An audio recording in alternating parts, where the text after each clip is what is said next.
Now, I just want to bring to the attention of the nation an incident that we witnessed at Kenyatta University yesterday. And this is important because there has been a lot of conflicting information coming out. And especially, I must say that we've been rather disappointed with the kind of attempts by the IEBC to explain away this matter. I want to confirm to the nation, to the country, and to all Kenyans that I personally went to Kenyatta University, accompanied by several leaders. We physically and personally entered room number 14 at the Student Business Center at the university. We personally witnessed the presence of a great number of electoral materials, over 162 ballot boxes, a great volume of ballot papers, most of them presidential ballot papers, other materials including official rubber stamps used by the IEBC, and other materials. Why and how these materials ended up in this room at a public university is a question that begs answers.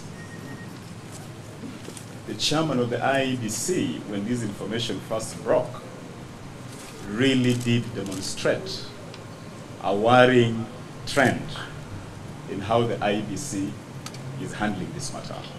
The chairman, first of all, is reported to have said that these materials must have been left behind by a careless, and I'm picking his exact words, by a careless returning officer who may have forgotten to surrender them to the IEBC.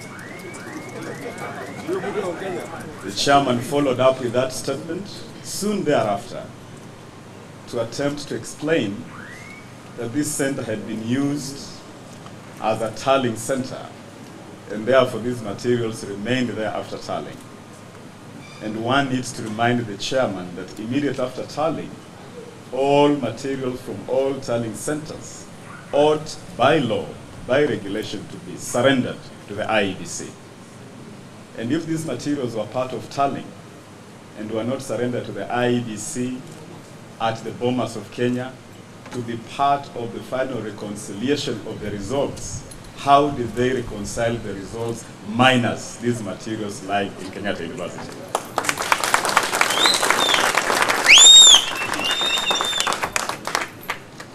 Soon thereafter, the story changed again to the extent that these were materials used in a simulation exercise, in a mock exercise. Again, we want to tell the chairman that really do not insult the intelligence of Kenyans.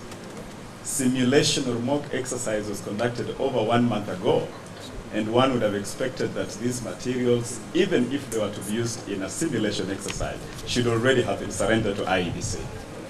But I want to confirm to Kenyans that these materials that we picked up, that we saw in that room, were original ballot papers, the exact ballot papers used in this election. Everybody knows that the materials used in this simulation exercise were dummies. They are not the real thing. And even the images were blurred. And the names were not the exact names of the candidates that participated in the presidential election. All these materials are originals. They have serial numbers. They have dates reading presidential election 4th March 2013. They are real. The rubber stamps are real. And so what I'm telling Kenyans is that we stumbled upon materials that were obviously part of the general elections on 4th March 2013. And the IEBC owes Kenyans better answers than the fumbling and bungling reaction that we have already witnessed from the chairman of the IEBC. Let it also be known that as leaders and good citizens that are law-abiding, we picked samples of all these materials, and last night we surrendered these materials to the police and recorded a statement at the Central Police Station last night. I want to take this opportunity to challenge the Inspector General of Police, Mr. Kimayo, to use this opportunity to undertake serious and credible investigation in this matter so that Kenyans can know the truth. But I can look Kenyans straight in the eye and tell them, I smelled a big fat rat at Kenyatta University yesterday. And that rat is right at the center of this controversy. And I hope that everybody is watching this. May justice not only be seen to be done, but manifestly so in the Supreme Court. Thank you.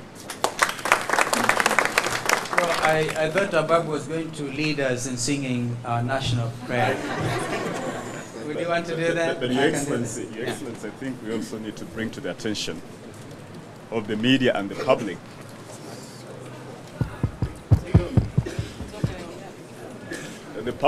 the police are already using live bullets for absolutely no reason.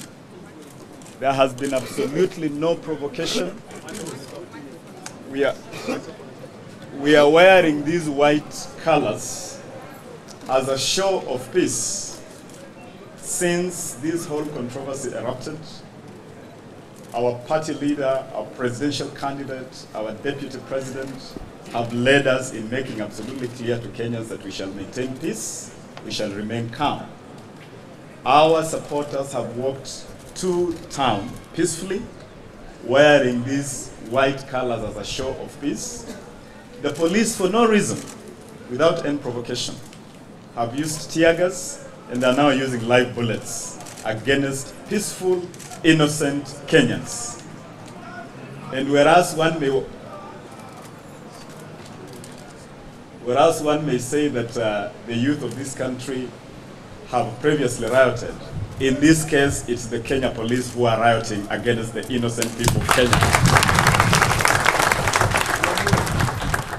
We take this as provocation. Obviously, someone is very keen to provoke Kenyans to act in a manner that they would want to use to stop us from going to court or to taint the very legitimate and constitutional action that we are taking.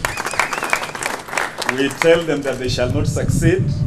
We urge all our people to remain peaceful, and we know that victory is guaranteed in the corridors of justice. But we warn the police that they shall certainly, all these actions shall not go unpunished, because we are now a constitutional democracy governed by the rule of law and not the rule of man.